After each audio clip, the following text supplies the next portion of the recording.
ಎಲ್ಲರಿಗೂ ನಮಸ್ಕಾರಗಳು. ನಾನು ನಿಮ್ಮ ಅಶೋಕ್ ದೊಡಮನಿ.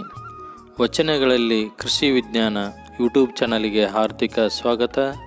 ಶಿವಶರಣ ಜೇಡರ ದಾಸಿಮಯ್ಯನವರು ತಮ್ಮ ವಚನದಲ್ಲಿ ರೈತರದು ಪ್ರಕೃತಿಯೊಡನೆ ಸಾಮರಸ್ಯದ ಜೀವನ, ಅದರಲ್ಲಿಯೂ ಭೂಮಿ, ಬೆಳೆ, ಗಾಳಿಗಳ ದಾನವನ್ನು ಉಪೇಕ್ಷೆ ಮಾಡದೆ, ಅನುಚಿತವಾಗಿ ಬಳಸದೆ, ಗೌರವಾಧಾರಗಳಿಂದ ಕಾಣುವ ಹಾಗೂ ಬಳಕೆ ಮಾಡುವ ಪ್ರಕ್ರಿಯೆಯನ್ನು ಕಾಣಬಹುದು. ವಚನ ಸಂಖ್ಯೆ 25ರಲ್ಲಿ ವಚನ ಈ ರೀತಿಯಾಗಿದೆ: ಇಳೆ ನಿಮ್ಮದಾನ, ಬೆಳೆ ನಿಮ್ಮದಾನ, ಸುಳಿದು ಸೂಸುವ ವಾಯು ನಿಮ್ಮದಾನ. ನಿಮ್ಮ ದಾನವನ್ನುಂಡು ಅನ್ಯರ ಹೊಗಳುವ ಕುನ್ನಿಗಳ ನೇನೆಂಬೆ ರಾಮನಾಥ. ಹಳ್ಳಿಯ ನೆಲ ಸಾಂಸ್ಕೃತಿಕ ಹಾಗೂ ಜಾನಪದ ಸಂಪತ್ತಿನಿಂದ ಸಮೃದ್ಧವಾಗಿದೆ. ಪ್ರಕೃತಿ ಮಾನವ ಕುಲಕೋಟಿಗೆ ಕೊಟ್ಟಿರುವ ದೇಣಿಗೆಯಾಗಿದೆ. ಈ ದೇಣಿಗೆಯನ್ನು ಉಪೇಕ್ಷೆ ಮಾಡದೆ, ಅನುಚಿತವಾಗಿ ಬಳಸದೆ, ಗೌರವ ಆಧಾರಗಳಿಂದ ಕಾಣುವ ಹಾಗೂ ಬಳಕೆ ಮಾಡುವ ಪ್ರಕ್ರಿಯೆ ರೈತರ ನಿತ್ಯ ಜೀವನದಲ್ಲಿ ನಡೆಯುತ್ತದೆ. ಇದನ್ನು ರೈತರ ಆರಾಧನೆ, ಹಬ್ಬ, ಹುಣ್ಣಿಮೆ ಮತ್ತು ಆಚರಣೆಗಳಲ್ಲಿ, ಉತ್ಸವಗಳಲ್ಲಿ ಇಂದಿಗೂ ಕಾಣಬಹುದಾಗಿದೆ. ರೈತರದು ಪ್ರಕೃತಿಯೊಡನೆ ಸಾಮರಸ್ಯದ ಬದುಕಾಗಿದೆ. ಈ ಭೂಮಿ, ಗಾಳಿ, ಮಳೆ, ಬೆಳೆ, ಎತ್ತು, ನಿಸರ್ಗ ಎಲ್ಲವೂ ದೇವರ ಸೃಷ್ಟಿಯಾಗಿದೆ.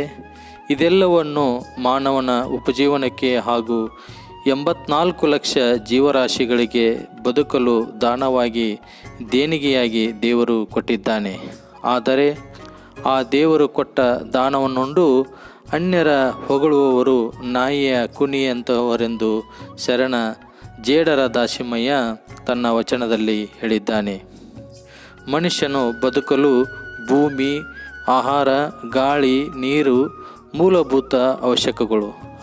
ಅವನ್ನು ಜೀವಂತ ಬದುಕಬೇಕಾದರೆ ವಾಸಿಸಲು ಮನೆ ಅಂದರೆ ಭೂಮಿ ಬೇಕು, ತಿನ್ನಲು ಆಹಾರ ಅಂದರೆ ಬೆಳೆ ಬೇಕು, ಸೇವಿಸಲು ಗಾಳಿ ಬೇಕು.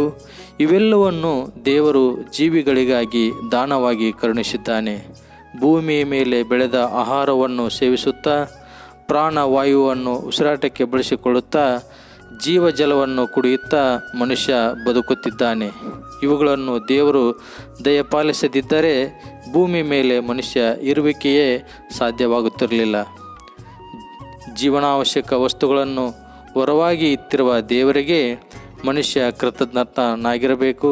ಆದರೆ ಜನಸಾಮಾನ್ಯರಿಗೆ ಇದರ ಪರಿವೇ ಇಲ್ಲ.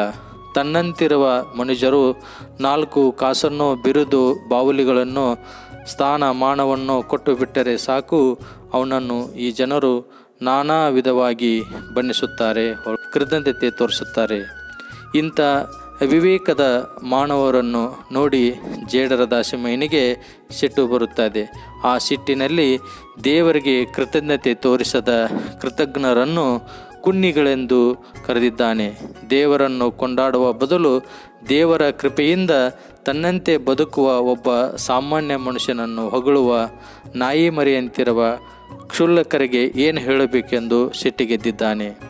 ಒಟ್ಟಿನಲ್ಲಿ ನಮ್ಮ ಬದುಕಿಗೆ ಅಗತ್ಯವಾದದ್ದು ಯಾರ ಹಂಗಿಲ್ಲದೆ ತಾನಾಗಿ ದೊರೆಯುವಂತೆ ಮಾಡಿರುವ ಭಗವಂತನಿಗೆ ನಾವು ಕೃತಜ್ಞತೆ ತೋರಬೇಕೆಂಬುದು ಜೇಡರ ದಾಸಿಮಯ್ಯನ ಅಪೇಕ್ಷೆ.